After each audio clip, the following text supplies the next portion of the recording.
Les anuncio el Santo Evangelio según San Juan.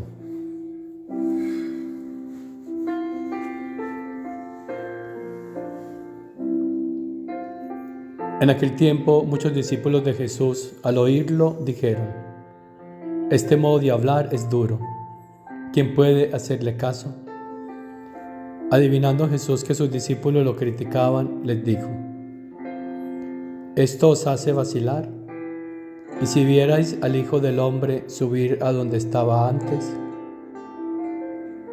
El Espíritu es quien da vida, la carne no sirve de nada. Las palabras que os he dicho son espíritu y vida, y con todo algunos de vosotros no creen. Pues Jesús sabía desde el principio quiénes no creían y quién lo iba a entregar. Y dijo: Por eso os he dicho que nadie puede venir a mí si el Padre no se lo concede. Desde entonces muchos discípulos suyos se echaron atrás y no volvieron a ir con él. Entonces Jesús les dijo a los 12: ¿También vosotros queréis marcharos? Simón Pedro le contestó: Señor, ¿a quién vamos a acudir? Tú tienes palabras de vida eterna. Nosotros creemos y sabemos que tú eres el Santo consagrado por Dios.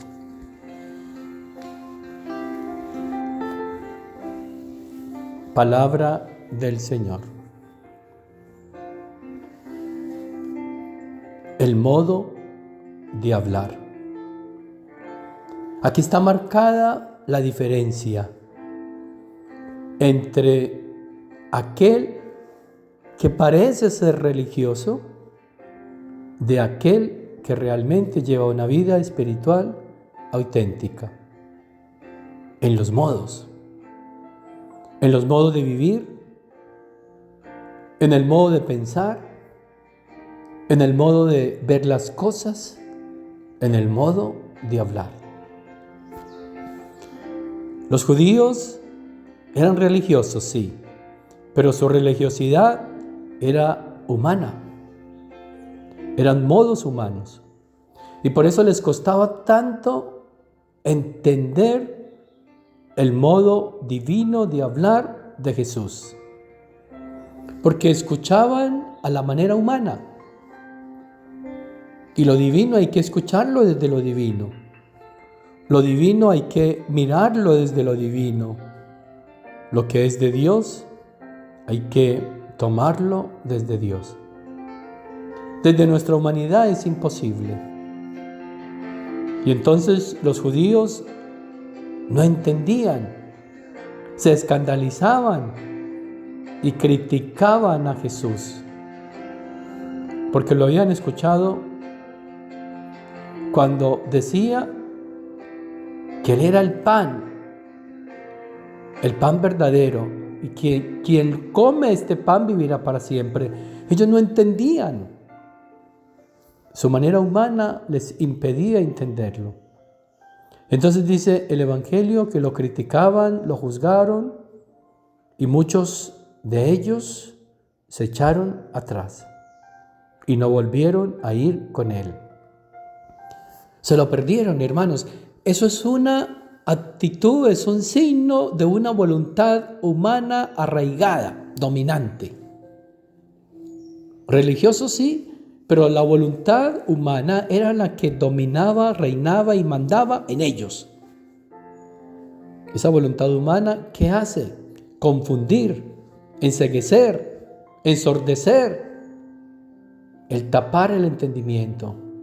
Y entonces no pueden ver, no pueden escuchar, no pueden entender los modos divinos. Ahí el peligro de la voluntad humana. Por eso Jesús nos ha pedido que hay que renunciar a ella. El que me quiera seguir, niéguese a sí mismo y cargue con la cruz, renuncie a su propia voluntad y tome la voluntad del Padre Celestial. Y entonces vamos a poder entender en modo divino. Vamos a poder ver, escuchar en modo divino. Y entonces las palabras ya serán palabras divinas y no humanas. Y entonces entraremos en el ámbito de lo divino. De lo contrario, permaneceremos en el ámbito humano.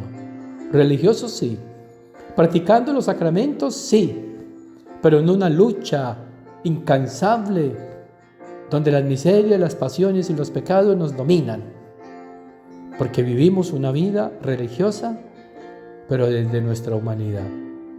No, la vida religiosa se vive desde Dios, porque es sobrenatural, porque no es humana, y por eso tenemos que dar el paso de lo natural a lo sobrenatural, de lo humano a lo divino, para que podamos entender el lenguaje divino. Entonces hay que conocer ese lenguaje divino, cómo habla Dios, cómo es el modo de Dios. Y de ahí la importancia de formarnos, de conocer estas verdades. En la medida en que vayamos entrando en el conocimiento de estas verdades, vamos entrando en el lenguaje divino, en el modo de Dios. Y entonces vamos a entenderlo, como lo entendieron muchos de los apóstoles. Cuando Jesús les pregunta, ¿y ustedes también se quieren marchar? Simón Pedro, como siempre, a la cabeza, toma la delantera y dice, ¿a quién vamos a acudir? Tú tienes palabras de vida eterna. Empezaron a descubrir que Jesús era el Mesías, que las palabras de Jesús no eran palabras humanas, sino que eran palabras divinas, y las empezaron a entender aquel que antes no entendió cuando Jesús habló de su pasión. Ahora ya está entendiendo un poco. Eso es lo que tenemos que hacer. Para entender, tenemos que ir entrando en ese modo divino, en este conocimiento de las verdades, porque serán ellas las que nos pondrán en este modo divino. Será este lenguaje divino el que va a ir abriendo el entendimiento para que podamos ver y comprender lo que Dios quiera que veamos, comprendamos y vivamos. Ahí está el modelo, nuestra Reina y Madre María, toda ella divina, sus modos divinos, nada humano. Por eso todo lo vivió en plenitud, porque abandonando su propia voluntad, entró en la voluntad de Dios y con esa voluntad en el modo divino. Que por tu intercesión, Madre Celestial, el Señor nos conceda a nosotros también poder dar ese paso de lo humano a lo divino. Y la bendición de Dios Todopoderoso, Padre, Hijo y Espíritu Santo, descienda sobre ustedes, sobre sus familias, sobre las almas del purgatorio y permanezca para siempre. Dale, Señor, el descanso eterno y brille para ellas la luz perpetua. Descansen en paz. Amén. Las almas de los fieles difuntos, por la misericordia de Dios, descansen en paz. Amén. Reina y Madre de la divina voluntad, haz que el reino de Dios se establezca entre nosotros.